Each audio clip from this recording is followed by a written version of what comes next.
আর রাধারানীর কাছে এসে বলছে, জানিস রাধে, আমরা প্রতিদিন নিশীতে শ্যামসুন্দরের স্বপ্ন দেখি গো।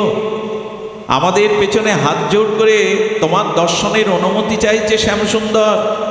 আমরা তার মুরলীর ধ্বনি শুনি, আমাদের পেছনেই তিনি লীলাচ্ছলে ছুটে বেড়ান। রাধে, তুমি স্বপ্ন দেখো না? রাধারানী বললেন, তোরা নিদ্রাবিভূত হয়ে তার স্বপ্ন দেখিস ভালো, আমি স্বপ্ন দেখি না কেন জানিস? যেদিন থেকে ব্রজনাথ হৃদয়নাথ ব্রজ থেকে চলে গেছে সেদিন আমার চোখে তো নিদ্রাই নেই। যার নিদ্রাই নেই সে স্বপ্ন দেখবে কি? যার নিদ্রাই নেই সে স্বপ্ন দেখবে কি? এই যে অনুরাগ, এটি ভাষা দিয়ে ব্যক্ত করবার অধিকার আমার নেই, ভজন অনুভূতি আমার নেই। রুক্মিণী দেবী বড় আদর করে দুগ্ধ এনেছেন ঠাকুরানীকে। সেই কুরুক্ষেত্রে দ্বারকা এবং বৃন্দাবন যখন মিলিত হয়, রুক্মিণী দেবী রাধারানীর চরণ সৌন্দর্য দেখেই বলে ফেলেছিলেন, আমি আর শ্যামসুন্দরের কাছে ফিরে যাব না, এই চরণেই নিজেকে দাসী করে রাখব। যখন দুগ্ধ নিয়ে যাচ্ছেন, রাধারানী বললেন, সঙ্গীত এবং দুগ্ধ বা অমৃত মানুষ আনন্দেই পান করে, দুঃখের সময় দুগ্ধ বা সঙ্গীত কেউ আস্বাদন করে না। আমি দুগ্ধ পেতে পারবো না। বলেন, শ্যামসুন্দরী পাঠিয়েছেন তোমার জন্য এই দুগ্ধবর্তন সেবা। যখন শ্যামের নাম শুনেছি পাঠিয়েছেন, তিনি বলেছেন ওই দুগ্ধটা সেবা উপযোগী শীতল হয়নি, জানেন? ওই দুগ্ধটা সেবার সাথে সাথে রাধারানী শ্যামসুন্দরের নামে দুগ্ধ পান করলেন বটে। সন্ধ্যায় যখন শ্যামসুন্দর দ্বারকাধীশ দ্বারকানাথের চরণ সেবা করতে যাচ্ছেন, রুক্মিণী দেখে রাঙা কমল চরণে ঠোলা উঠে গেছে, যেন পুড়ে গেছে চরণটা তাপ লেগে। হে সুন্দর, কে এই চরণে তাপ পৌঁছালো? কে তাপ দিল? দগ্ধীভূত কে করলো? একটু আগে তো তুমিই পোড়ালে আমার চরণ। যাকে দুগ্ধ পান করলে তার হৃদয়ে আমার চরণ ছাড়া তো কিছু নেই। ওই তপ্ত দুগ্ধেই আমার চরণ পুড়ে গেছে। এ কি ভাষায় বোঝাবার কথা? ওই রাজ্যের অনুভূতি না হলে, মহাপ্রভু দাসানুদাসের কৃপা না হলে, একে এই সাংসারিক জগতের বিষয়াসক্ত আমার মতো মাদিস্য জীবের এটি বুঝবার কথা। সদীজন, এই জন্য রাধা দাস্য দিতে, সেই অনার্পিত চরিণ চিরাত দেওয়ার জন্য বড় ব্যাকুল হয়ে নিতাই চাঁদ এসেছেন, মহাপ্রভু এসেছেন। ইতিপূর্বে কোনো কালে যা দান হয়নি সেটাই তো শুনে এসেছি, কিন্তু কবে অনুরাগ জাগবে, কবে পাত্র হব, কবে পাওয়ার জন্য আমাদের চিত্তে এই ব্যাকুলতা জাগবে? তবে হ্যাঁ, এটার জন্য চাই ওই দাস অনুদাসের কৃপা। আজ আমাদের বৈষ্ণব চূড়ামণি মহন্ত অষ্টতর শ্রুতচী প্রভু শ্যামানন্দ দাস প্রভু, তারই শুভ আবির্ভাবের কথা বলতে হয়। এনারাই আমাদের সামনে আলো প্রদীপ জ্বেলেছিলেন ব্রজের পথ চেনাবার জানাবার। তাদের মতো গৌর সুন্দরের রাধারানীর চরণের দাস দাসীদেরই সঙ্গ নিতে হবে, তাদেরই শ্রীমুখে প্রসঙ্গ শ্রবণ করতে হবে, না হলে তো হবে না। আমি যতই বিষ্ণু দর্শন করি, আমি যতই তীর্থ পরিভ্রমণ করি, আমি যতই পুণ্যকৃত রাশি করি, যতদিন গৌর কোনো প্রিয়গণের সঙ্গ না হচ্ছে, তাদের কৃপাদৃষ্টি না হচ্ছে, ততদিন এ পথে যাওয়ার সৌভাগ্য আমাদের হবে না। আচার্য বিষ্ণু বিবেশ্য বেদ, বেদ পাঠ করলেও, বিষ্ণুর উপাসনা করলেও, তীর্থদি ভ্রমণ করলেও, গৌর দাসানুদাসের, গৌর চরণ দাসের অনুরাগ, গৌরময় প্রীতি দাসের বা দাসীর সঙ্গ যতদিন না হচ্ছে, ততদিন এই ধন, এই অনুরাগ, এই প্রীতি, এই পথ আমরা পাব না। দেখুন, মনে পড়ে গৌর আশ্রিত, গৌর চরণাশ্রিত দাসানুদাসের চরণের কৃপায় কি হয়। মনে পড়ে আমাদের সমঙ্গল দাস বাবাজি এক জায়গায় গেছেন, তো সেই গ্রামে কুয়োতে লবণাক্ত জল, খার প্রধান জল। তো বাবাকে স্নান করাতে গিয়ে একদিন খার প্রধান জলে স্নান করাতে গিয়ে বড় ব্যথা জাগলো বুকে। উনি পরের দিন প্রভাতে যখন স্নান করাবেন তখন বললেন, প্রভু আপনার চরণ ধুলি একটু চাই। বলে কি করবে? চরণ ধুলিটা প্রার্থনা করে নিয়ে কুয়োর জলের মধ্যে দিয়ে বলছেন, গৌর অনুরাগ মেশানো আছে, গৌর প্রীতি মেশানো আছে এই চরণ ধুলিতে। হে ধুলি, তুমি সকল কিছু করতে সমর্থ, তোমার মধ্যে সকল কৃপা করুণা শক্তি নিহিত আছে।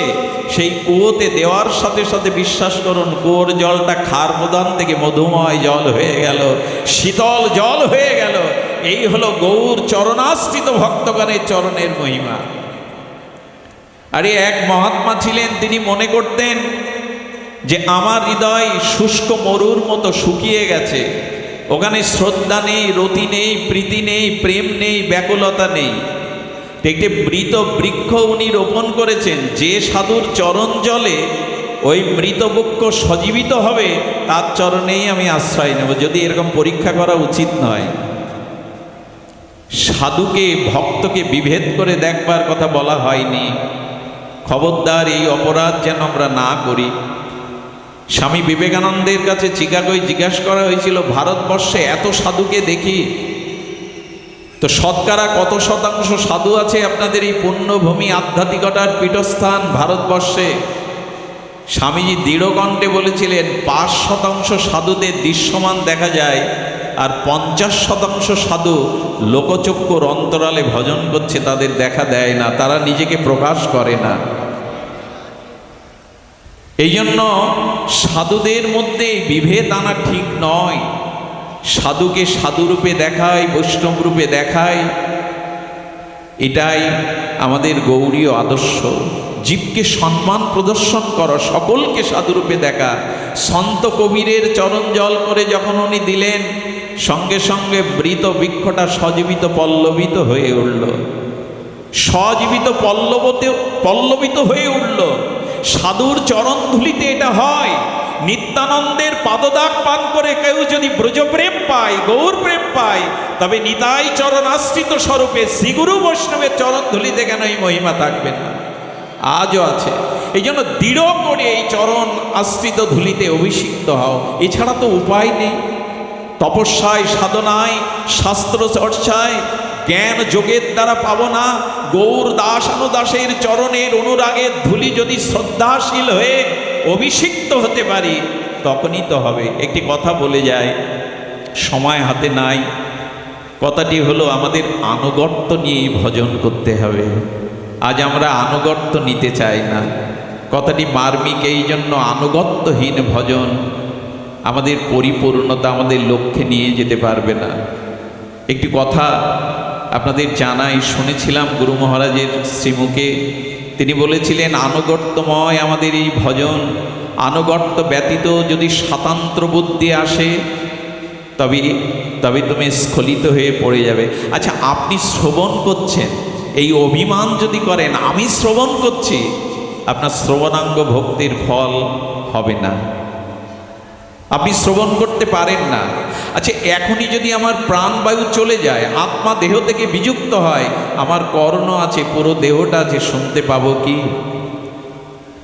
দেখুন, শ্রবণ যখন করতে হবে আনুগত্য নিয়ে, শ্রী গুরু মহারাজ কৃপা করে আমার এই জড়ীয় কর্ণমূলে বসে তিনি হরিকথা শ্রবণ করছেন। যদি ব্যাসপীঠে বসে মনে হয় আমি ভাগবত বলছি, আমি ভাগবত প্রবচন করছি, তবে সেই ভাগবত নয়। সেই প্রবচনের দ্বারা আত্ম উন্নয়ন, আত্মকল্যাণ, আত্ম উপলব্ধি, ভগবত উপলব্ধি, ভগবত প্রীতি কোনোদিন আসবে না। শ্রী গুরুদেবই আমার জিহ্বায় বসে সপ্রকার ভাগবত তিনি বলছেন। এই আনুগত্য, একটি শব্দ এসেছে। আজকে আমরা যারা সংকীর্তন ধর্ম অর্থাৎ মহাপ্রভুর সংকীর্তন করছে, এই সংকীর্তন ধর্মের একটি শব্দ দিয়েছেন সুখদেব গোস্বামী, সুখদেব ভগবান। কি বলেছেন? অনুসংকীর্তনা। যদি কখনো সংকীর্তন করো, হরিনাম করো, তবে পশ্চাতে হরিনাম করবে, সম্মুখে না। বলো অনু সংকীর্তনম মানে সামনে কাউকে রেখে হরিনাম করতে হবে। অর্থাৎ শ্রী গুরুদেবই হরিনাম করছে, আমি তার আনুগত্যে হরিনাম আস্বাদন করছি, তার কিঞ্চিত কৃপা করুণা কণা আমি আস্বাদন করছি। হরিনামকে সামনে রাখতে হবে শ্রী গুরুদেবকে। অথ কৃষ্ণ নামাদি ন ভবেৎ প্রাকৃত ইন্দ্রিয় সেবাদ মুখ হিজিউ ভাদ স্বয়মেব স্ফ্রদ্দৎ। আমার এই প্রাকৃত ইন্দ্রিয় জড় ইন্দ্রিয়ে হরিনাম হরিকথা প্রকাশ হয় না। অপ্রাকৃত করুণাময় গুরুদেব আমার জিহ্বায় বসে হরিকথা আস্বাদন করছেন, আমার কর্ণে বসে হরিকথা শ্রবণ করছেন। আমার এই প্রাকৃত জিহ্বায় উচ্চারণ হওয়া সম্ভব নয়। এই পশ্চাতে দাঁড়িয়ে কীর্তন করি তো আমরা। বড় বাবাজি মহারাজকে জিজ্ঞাসা করালো, বাবা কি রূপে কীর্তন করলে কীর্তন ফলদায়ী হবে? বলেন শোনো তাহলে। মেলায় গেছে এক কাঙালিনী মা তার শিশু সন্তানকে নিয়ে, আর সেই সন্তান মেলায় ঘুরতে ঘুরতে ক্ষুধার্ত হয়ে মিঠাই চাইছে মায়ের কাছে, মা মিঠাই কিনে দাও, ক্ষুধা পেয়েছে। মা রঙিন খেলনা কিনে দাও, আমি খেলনা চাই। মায়ের হাতে তো কিছু নাই। পেছনে এক ধনী ভদ্রলোক মনে করছেন, আমি যদি উপযাজক হয়ে ছেলেটাকে মিঠাই খেলনা কিনে দিই তবে এই যুবতী মা হয়তো আমার প্রতি বিরূপ হবেন, তাই উনি মনের ইচ্ছা থাকলেও বলতে পারছেন না। হঠাৎ করে ঝড় এলো, ঝঞ্ঝাবাত এলো। ঝড় বৃষ্টিতে চারিদিকে মেলার চিত্রটা যেন ছিন্ন ভিন্ন হয়ে গেল। ঝড়ের পরে, বৃষ্টির পরে সেই ধনী ভদ্রলোক দেখছেন ছেলেটা একা দাঁড়িয়ে দাঁড়িয়ে কাঁদছে। কোলে নিয়ে বলছে, খোকা তুমি মিঠাই চাইছিলে না, তুমি খেলনা চেয়েছিলে না, চলো আমি তোমাকে কিনে দিচ্ছি।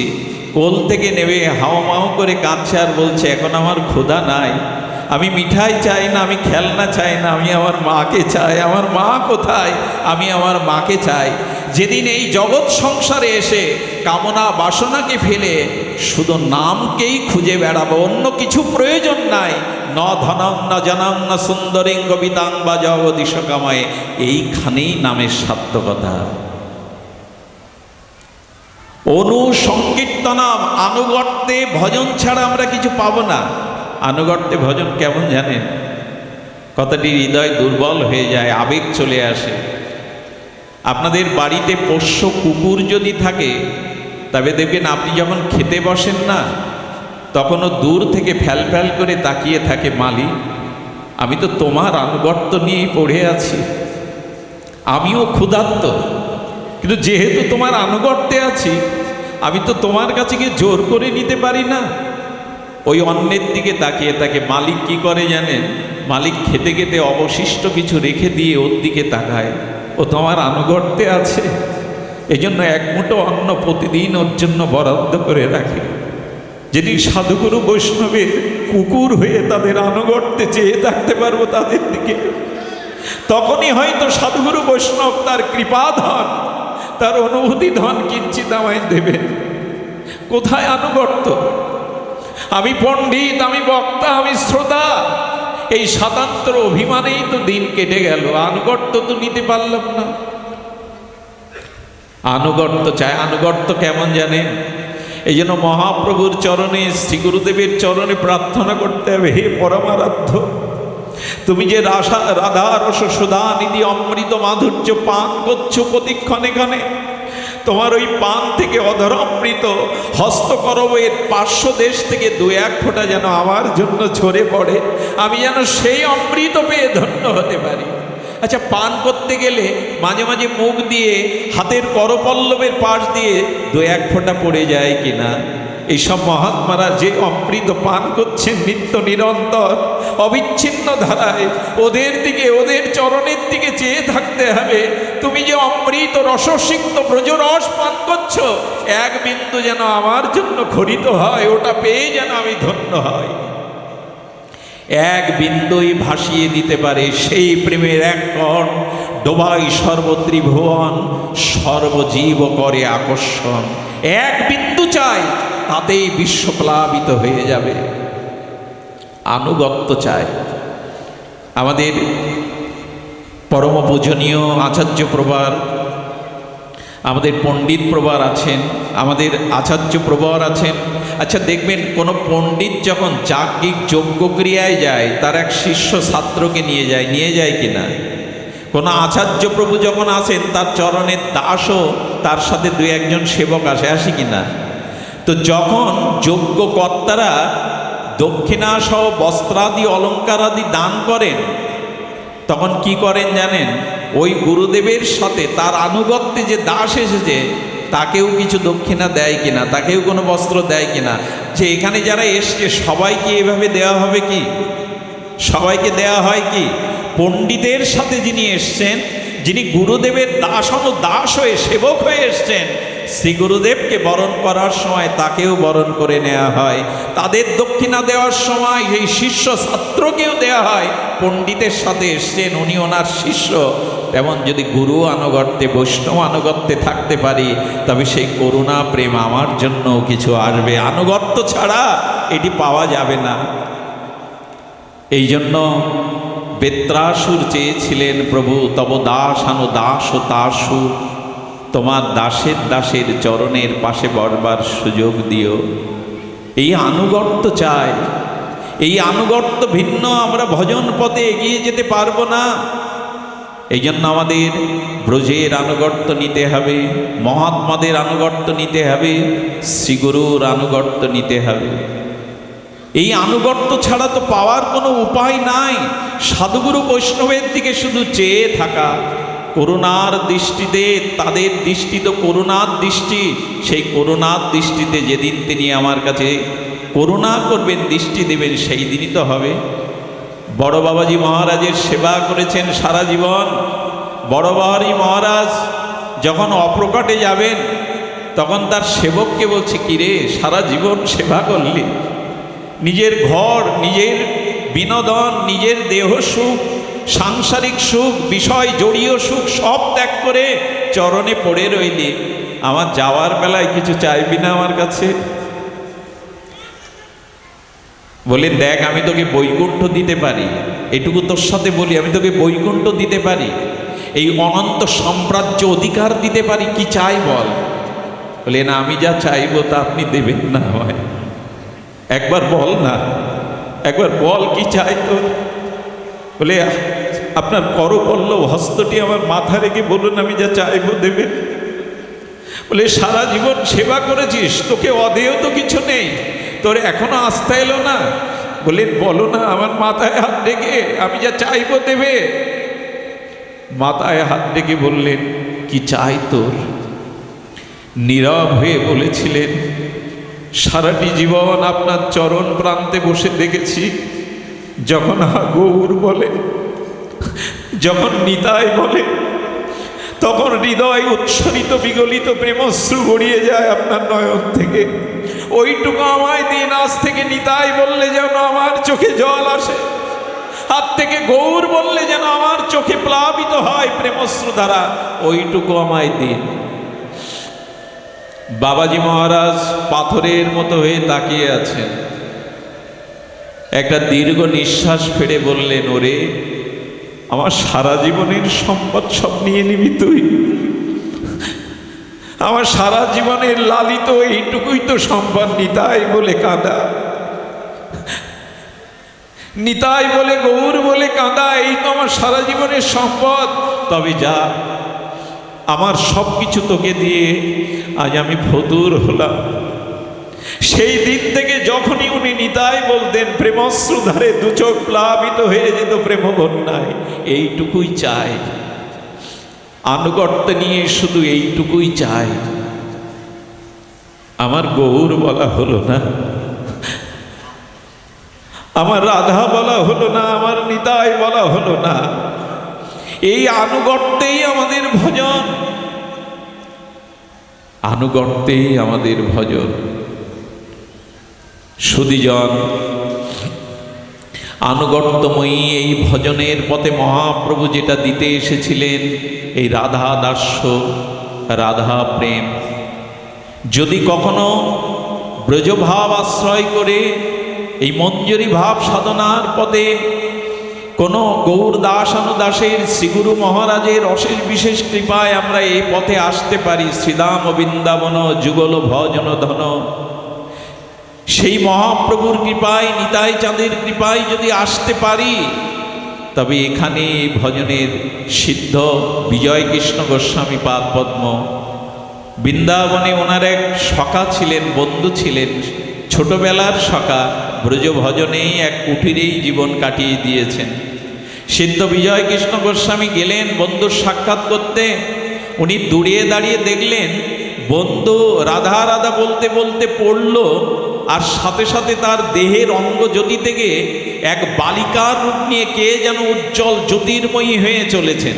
ওইখানে কোনো ব্রজ বালিকাদের বাস ছিল না, গহীন বনের মধ্যে সারা জীবন মঞ্জরি ভাব সাধনার ভজন করেছেন। সিদ্ধ বিজয় কৃষ্ণ গোস্বামী বললেন, এই হলো রাধারানীর চরণাশ্রিত মঞ্জরি ভজনের প্রাপ্তি। সাপ যেমন তার একটি খোলস ছেড়ে আরেকটি খোলসকে সঙ্গে সঙ্গে তার দেহ হয়, এই মঞ্জরি রাধারানীর দাসত্ব মঞ্জরি ভাব সাধনার এই ভাবতে ভাবতে ভাবতে ভাবতে যদি চলে যেতে পারি, সাপের খোলসের মতো নিত্যলীলায় প্রবীর রূপ গোস্বামীপাদ একটা হিসাব দিয়েছেন। রাধারানীর চরণ সেবিকার সংখ্যা নাকি 20,08,000। তার মধ্যে সদ্গুরুর চরণাশ্রয়পূর্বক এই মঞ্জরি ভাব সাধনার আনুগত্য নিলে আপনাকেও হয়তো করুণাময়ী শ্রী গুরুদেবের কৃপায় ওখানে স্থান দেবেন। দরকার আমাদের মহাপ্রভুর এই অনার্পিত চরিত। ভূতপূর্বে কোনো কালে হয়তো অর্পিত হয়েছিল, যা বহুকাল বহুকল্প পায়নি। আমা বিনা অন্য নারী ব্রজপ্রেম দিতে, সেই ব্রজপ্রেম রাধা দাস্য দিতে এসেছিলেন। সারা জীবন এই কীর্তন করব, এই মনের অভিলাষ বিলাসকুঞ্জে দিও বাস। সেই বিলাসকুঞ্জে যাওয়ার ব্যাকুলতা কই, বিলাসকুঞ্জের পথের যাত্রী যারা তাদের চরণের আনুগত্য কই, সেই শাস্ত্র সেই সিদ্ধান্ত আমার চিত্ত তো স্ফুরিত হয় না। সারা জীবন গিয়ে গেলাম এই মনের অভিলাষ বিলাসকুঞ্জে দিও বাস। কোথায় বিলাসকুঞ্জ, কোন পথ ধরেই যেতে হয়? আত্মনাং চিন্তায়ত তন্ত্র তাসাং মধ্যে মনোরমম রূপ যৌবন্য সম্পন্নম কিশোরীং প্রমাদ আকৃতিম। এই রস উপাসনার, এই যুগল উপাসনার, এই মঞ্জরি ভাবসাধন উপাসনার, এই নিকুঞ্জ মন্দিরে বিলাস সেবাতে পৌঁছানোর এই হলো মার্গ। নারী নয়, পুরুষ নয়, শ্রীমান মহাপ্রভু। আচ্ছা, আস্বাদনটা মহাপ্রভু করতে এসেছেন, তার নিজ কার্য আনুষঙ্গে জীবোদ্ধার, আনুষঙ্গে হরিনামের দ্বারা জীবকে কৃপা করলেন, করুণা করলেন। কিন্তু নিজে যে রস আস্বাদন করতে এলেন, সেই রসের কণুকা মাত্র গম্ভীরার মধ্যে থেকে শত উৎসারিত হচ্ছে। আজও বৃন্দাবনের নিকুঞ্জ মন্দিরে বসে বসে যে সকল বাবাজি মহারাজরা এই ভজনে, আজ বড় পণ্ডিতজি, অন্যতম বিশ্বের অন্যতম শ্রেষ্ঠ দার্শনিক নৈয়ায়িক আচার্য বড় পণ্ডিতজি আজও মুখরার জঙ্গলে বসে বসে সেই ভজনের ব্রতী হয়ে আছেন। আমাদের পথ তো এটাই। আসুন আমরা এই ব্রজপথের, এই রসোপাসনার, এই মঞ্জরি ভাব সাধনার পথে শ্রী গুরুদেবের কৃপায় যারা এই ভজনে ব্রতী হয়েছেন, সেই মহাত্মাদের চরণ আনুগত্য নিয়ে এই পথটাকেই আমরা অবলম্বন করি। এটাই মহাপ্রভুর দিতে আসা, যা কোনো কালে কোনো যুগে পাওয়ার ভাগ্য হয়নি। তবে এটা পেতে গেলে আরেকটি কথা বলেই পাঠ বিশ্রাম রাখি। আবারও বলছি, আনুগত্য নিয়ে কোনো ব্রজ রসিক জনের, শ্রীগুরু বৈষ্ণবের, সাধু মহাত্মাদের চরণ ধুলি শুধু প্রার্থনা করতে হবে।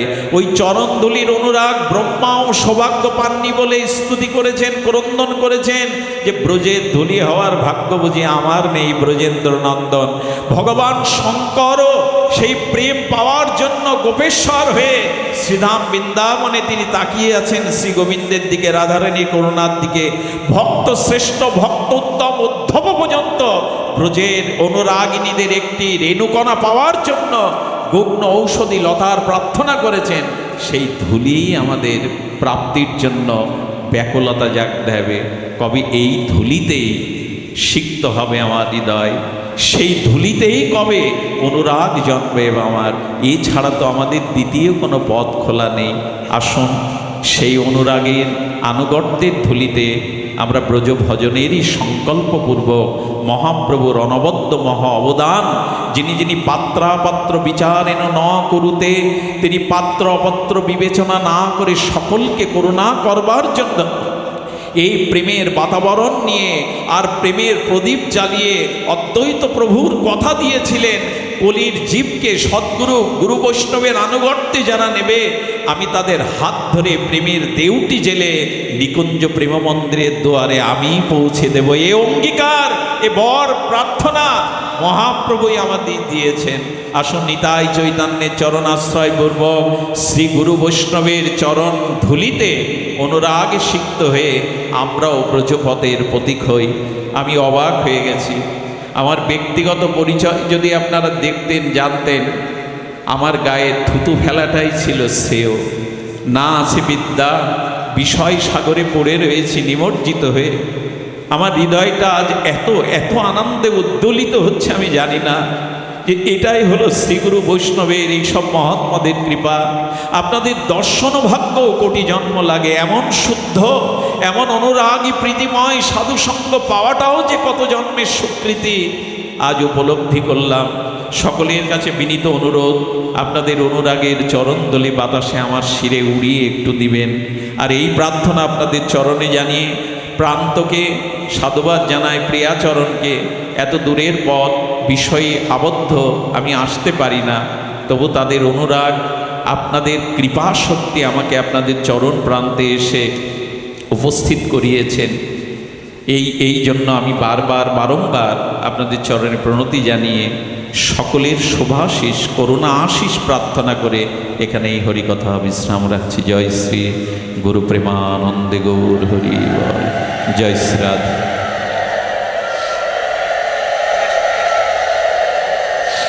জয় রাধা। জয় শ্রী রাধা।